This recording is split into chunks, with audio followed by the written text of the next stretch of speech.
Saludos jóvenes, ¿cómo están? Espero que bien. Hoy vamos a trabajar el siguiente tema, las ciencias naturales. Como siempre les habla su profesora Blanca Contreras de su canal Blanca Mat.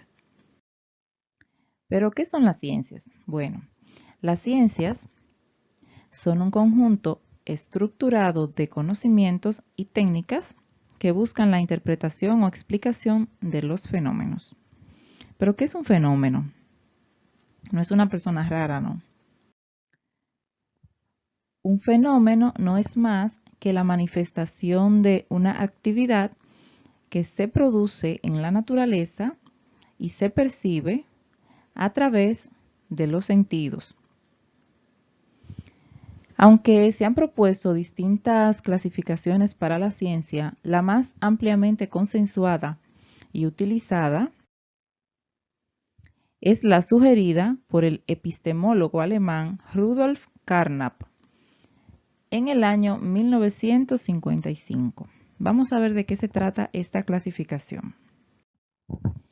Bien, entonces vamos a ver la clasificación de las ciencias según Rudolf Carnap. Aquí vamos a ver los tipos de ciencias, el objeto de estudio de cada una de ellas y un ejemplo de cada una. El primer tipo de ciencias son las ciencias formales. Estas estudian contenidos abstractos, se basan en la aplicación de la lógica, las inferencias y otras formas del pensamiento. Entre ellas tenemos la aritmética, el cálculo, la geometría, la trigonometría y la informática. Sí, la informática pertenece al grupo de las ciencias formales. El siguiente tipo de ciencia son las ciencias naturales, que es de las ciencias que nosotros estamos abordando. Su campo de estudio es la naturaleza, es decir, buscan explicar los fenómenos naturales y descubrir las leyes que los rigen. Entre ellas tenemos la física, la química, la biología, la geología y la geografía física. El último tipo de ciencia es las ciencias sociales. Estas se encargan del estudio de las relaciones que establecen los seres humanos entre sí y del estudio de sus instituciones. Dentro de las ciencias sociales tenemos la política, la economía, la antropología, la arqueología y la geografía humana.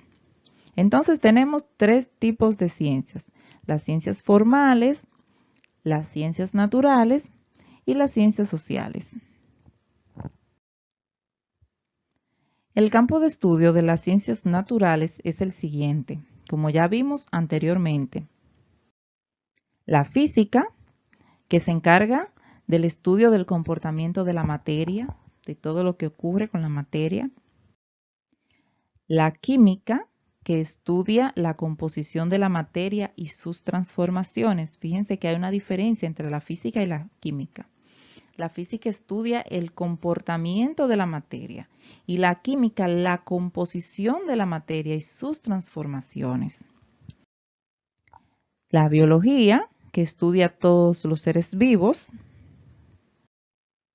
La geología es la ciencia que se encarga del estudio de la estructura interna de la Tierra, del manto, del núcleo, de todas las partes internas de la Tierra.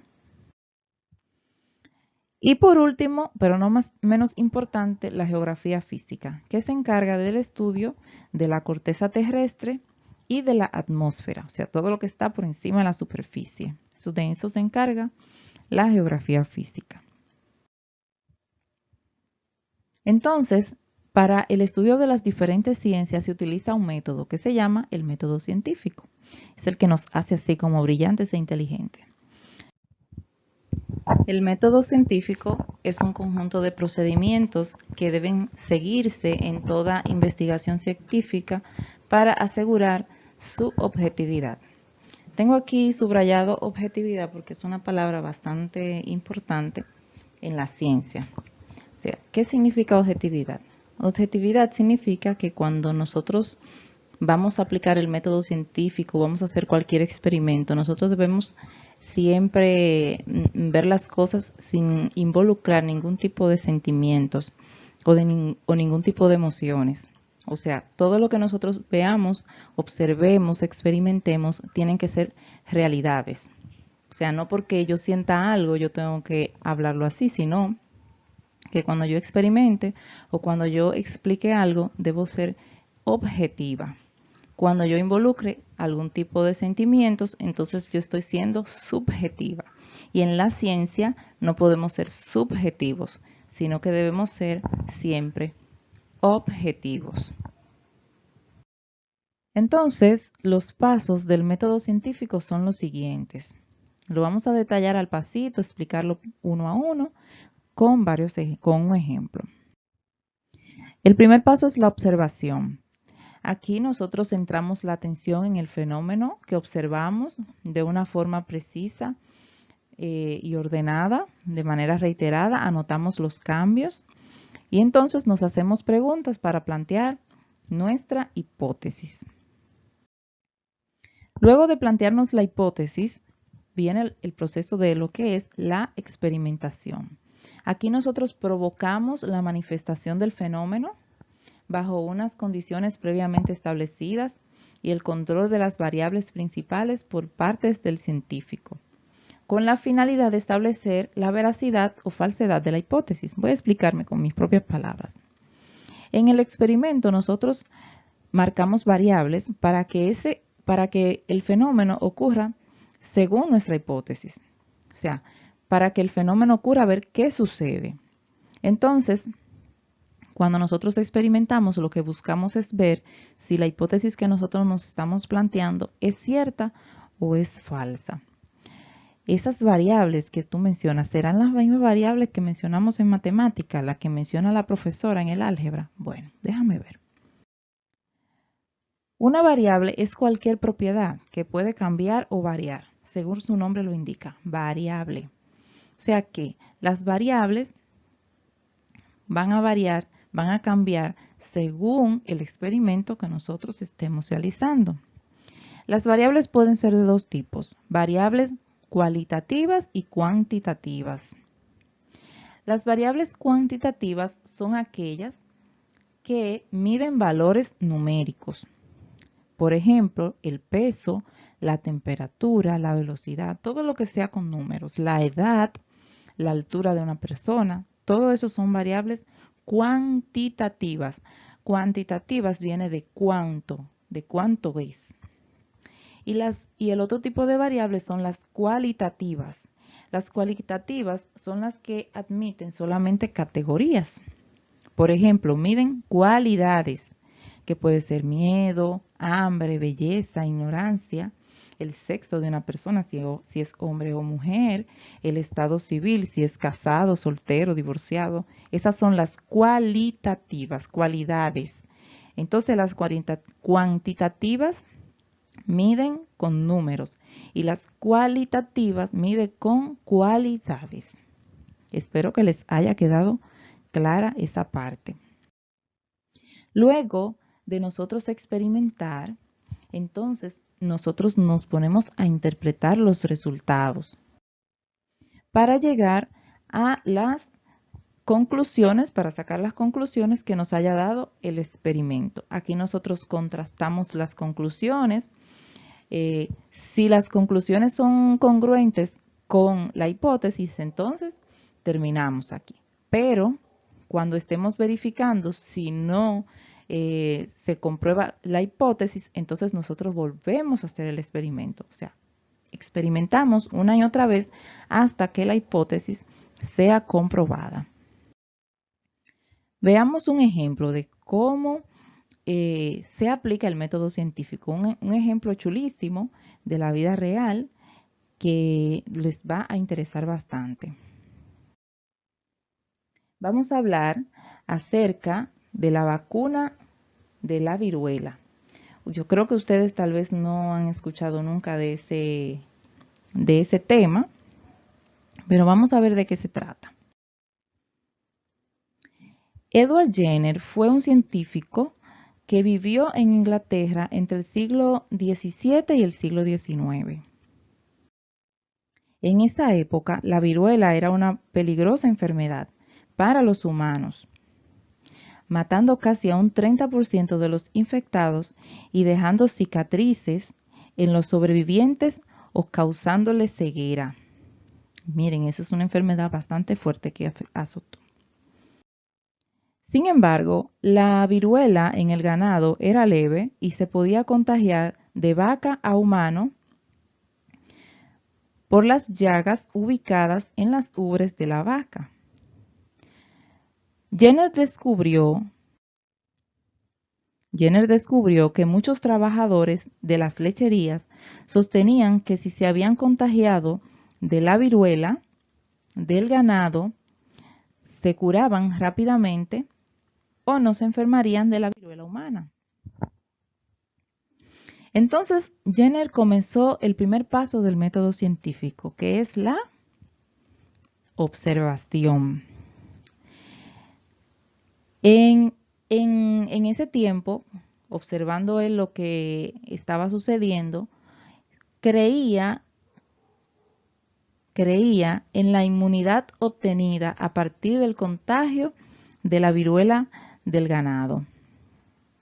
A partir de esta observación, él comenzó a preguntarse, ¿y será cierto que si las vacas contagian a los seres humanos y luego están expuestos al virus del humano, entonces no le da tan fuerte? Parece que no. Y empezó a hacerse preguntas. Y esas preguntas entonces lo llevaron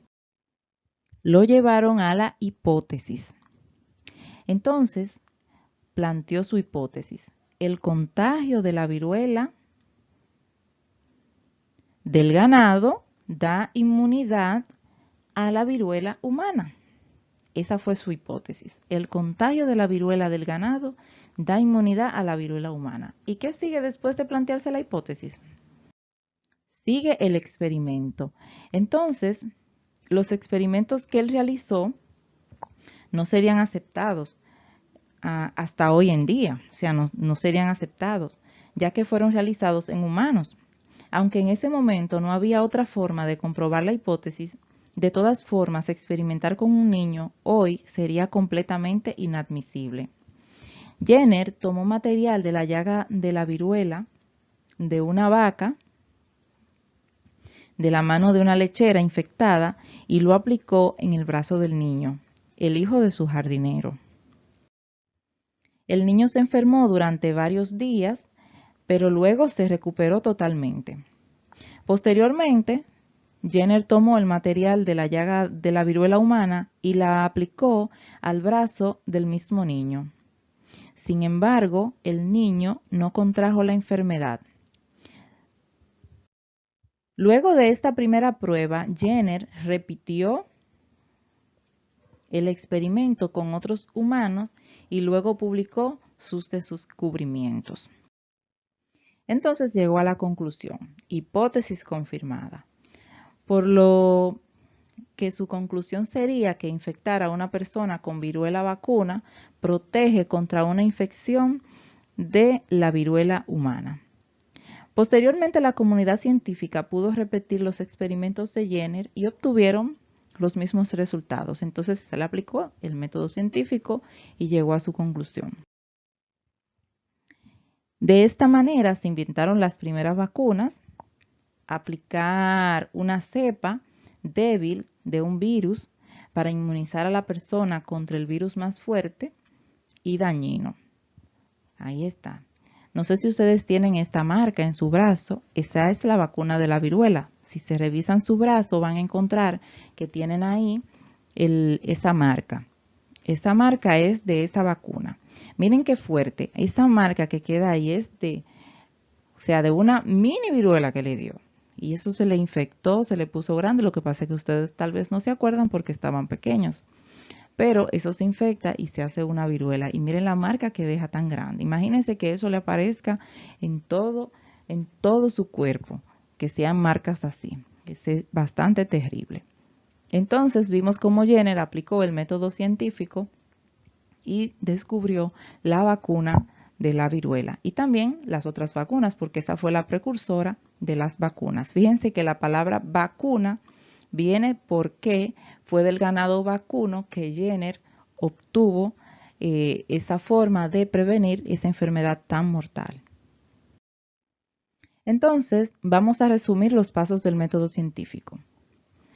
Primero es la observación, hacemos preguntas para luego llegar a nuestra hipótesis. Luego de la hipótesis experimentamos y después de que hacemos los experimentos verificamos. Si el resultado no se comprueba nuestra hipótesis, entonces nosotros volvemos al mismo proceso. Preguntamos y planteamos una nueva hipótesis. Hacemos este proceso hasta que, cuando verifiquemos, se compruebe nuestra hipótesis y podamos llegar a una conclusión. Entonces, el método científico tiene dos vertientes. La primera vertiente del método científico es el método lógico inductivo. Este analiza casos particulares para elaborar hipótesis, o sea que va de algo particular para llegar a algo general.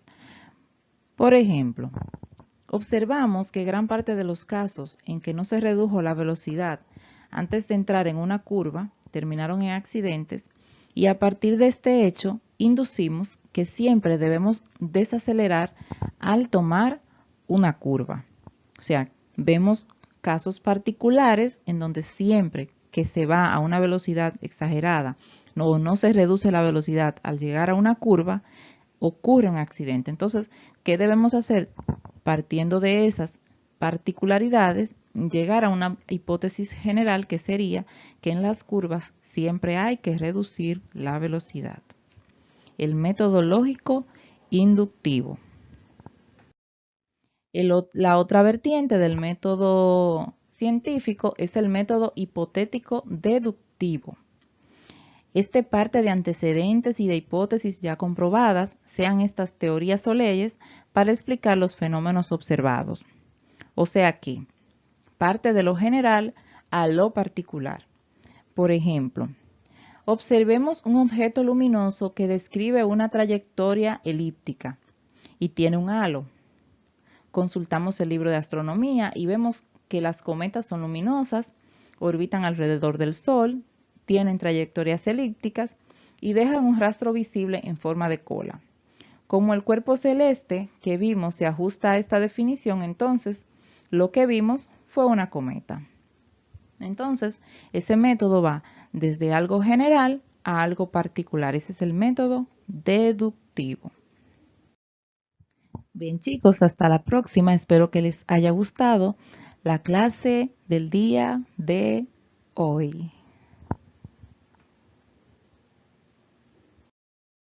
No olvides suscribirte y activar las notificaciones.